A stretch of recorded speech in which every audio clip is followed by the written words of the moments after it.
Hey everyone, Ian here with MA Performance. We got another product showcase video for today, and it's going to be a fun one. Why? Because it's about turbos, and turbos are cool, and everyone likes to talk about turbos. And today I'm going to pretend to talk about turbos. Today's line, BorgWarner. So we get a lot of questions about BorgWarners. They seem to be extremely popular lately, mainly because of the new EFR series, which we will dab into a little bit later. But luckily we've got two employees that work here.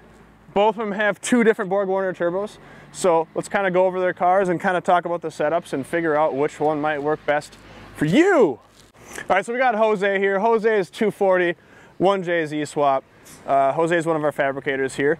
Originally this car he had with the original twin turbos from the 80s. And although it worked and it made decent power, he wanted to go to something a little bit more simple, easier to tune, and looked prettier too. Let's just face it, it's part of reality. So Jose is running here the new SX200E. This is the new E series of SX turbos. Obviously their SX series has been around for quite some time. The E stands for enhancements that BorgWarner has learned in the past couple of years with their previous generation. So with the E series line now, you do get a brand new designed compressor cover. You get their new forged milled compressor wheels. These come in a journal bearing configuration. However, they have incorporated a new 360-degree thrust washer. So durability and oiling is key with that new feature on these. So kind of a good feature. But yeah, the SX series, they make these things anywhere from 550 wheel horsepower on up. These are just a really good workhorse turbo. They're kind of like the Cummins 12 valve of turbochargers for you diesel guys. You know, it just works, it gets the job done. They're reliable, they're robust, they make super good power, and they're really, really affordable, especially for what you get. I mean, these are retail-wise a little bit cheaper than a lot of the other like really, really popular competition out there. So definitely a sweet setup to look at. They also offer these in both open and divided turbine housings. Jose here is actually running their T-Force twin scroll setup. So super, super slick setup, fast spool, good transient response, all that fun stuff. They also include a provision for a wheel speed sensor. So if that's something that the tuner will recommend, or if something you want to use, you can drill that out and add one of their wheel speed sensors, which is also an option on the EFRs as well. Speaking of EFRs, what's the main difference? Let's go over to Mo's car here. This is an R32 RB26 powered car. Now, Mo originally had these really old HKS twin turbos, if I remember correctly. And they were cool and they looked neat. They were top mounted. But on a stock engine, stock cam RB, they were not very practical.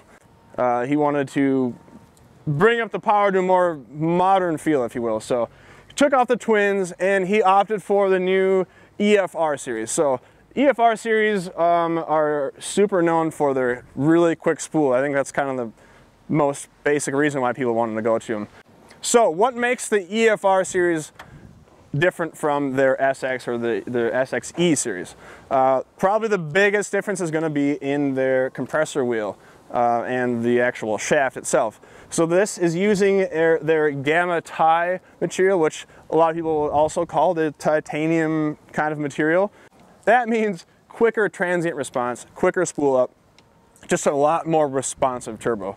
So now he's getting, you know, 1500 RPM quicker spool time with this versus the twins while making more horsepower. So it's a lot more of an efficient setup.